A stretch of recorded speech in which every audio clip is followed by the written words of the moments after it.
Hello and welcome to this extra tutoring session for the 8th grade history final exam.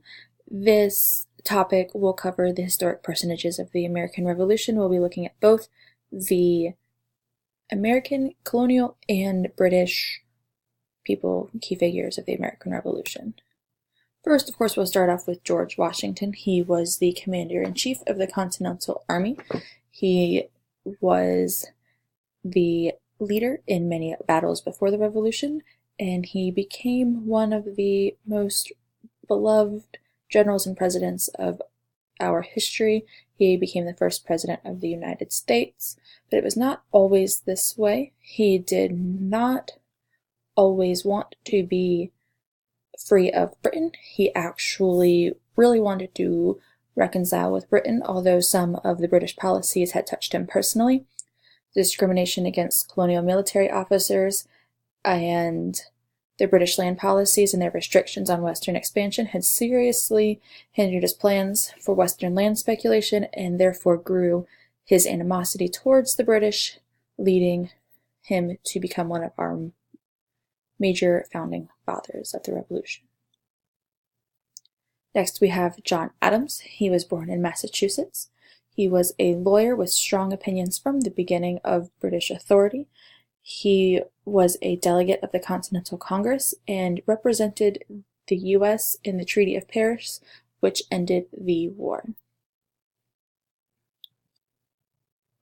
Paul Revere is an American patriot, and he was also a silversmith. He was born in Boston, and he became a legendary hero of the American Revolution from the very first day when he rode from Charlestown to Lexington, Massachusetts on April 18, 1775 to warn the countryside of approaching British troops.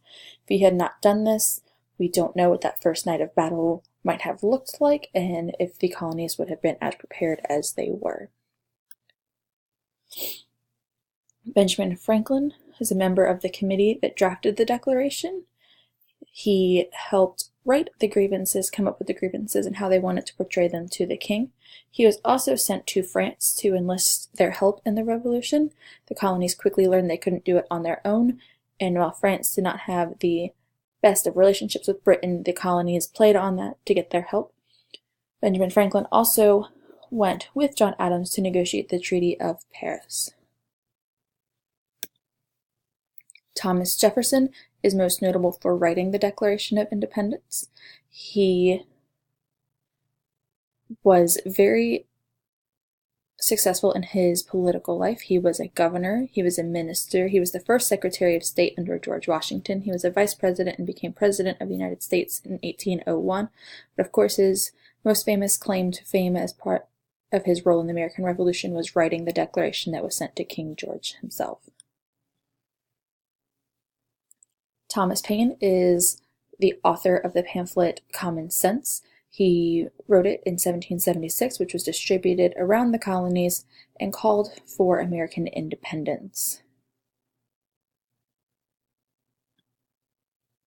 Samuel Adams is one of the earliest opposers to British laws, rules, and regulations. He is a second cousin of John Adams, which, if you remember me saying, he also had his strong opinions against British authority. Samuel Adams is most famous for his quote, "taxation without representation is tyranny," and that led to events such as the Boston Tea Party, where they participated in this event to protest against the taxes that were levied against them while they had no representation in the British government. John Hancock was the president of the Continental Congress, and that made him the first to sign the Declaration.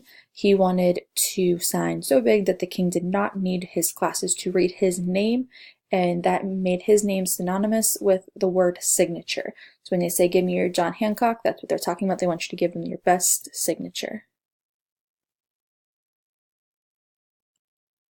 Alexander Hamilton was one of the most influential founding fathers. He was a Secretary of Treasury and helped with the setting up our national and financial systems. However, before all of that, he was served in the militia at the very beginning of the Revolution, and then he became senior aide to George Washington. What that means is that most of the correspondences, orders, and letters that you receive from George Washington were actually written and penned by Alexander Hamilton on George Washington's orders. That allowed him to remain in close contact with George Washington, which some say gave him the foot up as a Secretary of Treasury after the Revolution. Of course, Hamilton's career was ended prematurely when he was killed in a duel with Aaron Burr. Patrick Henry is most notable for saying the quote, "Give me liberty or give me death."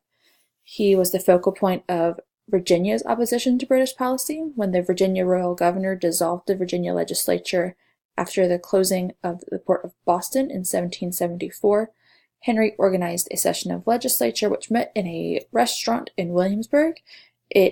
He issued that the other colonies should send delegates to the Continental Congress to begin writing their grievances, Declaration of Independence, which led to the Revolutionary War. Benedict Arnold had a complicated history. He was an American Revolutionary general, and he is also America's most infamous traitor. He was in the Connecticut militia in his company to Massachusetts, where he was made a colonel, and he was captured in 1775. However, in 1774, he was promoted to major general, but others thought he did not deserve that rank. He did not get the credit he deserved at Saratoga, and therefore, because of all of these hardships and bitterness, he negotiated with the British and became one of America's most famous traitors. Nathanael Greene, finally, is an American general in the American Revolutionary War who was also an aide and confidant of George Washington. He worked with Alexander Hamilton in that sense as being an aide. He also was a general in the later stages of the campaign in the South, which proved him to be one of the best, second only to George Washington. We are now going to look at English persons of the American Revolution.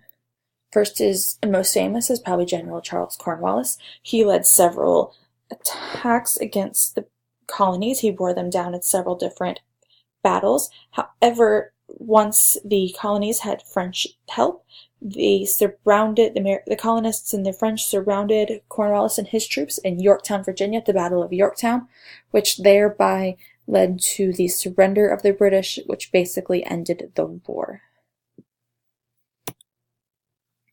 Major General John Bjorn was a British Army officer and playwright who had the plan of invading American colonies from the north from Canada.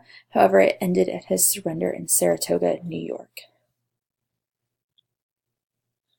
Sir Henry Clinton is our last person of interest, and he was a general in the British Army, and he went everywhere from Boston to the Carolinas and New York. He went wherever the British needed him to go, and he was a major influence for the British Army. However, he was not always entirely successful, and even when he was sent to go home, he was sent back to continue fighting. I hope that this lesson has taught you some of the key players and the reasons why they are the key players of the American Revolution. I have a little quiz for you to test your knowledge on these famous people of the American Revolution, and I wish you the best of luck in your North Carolina final exam for U.S. history.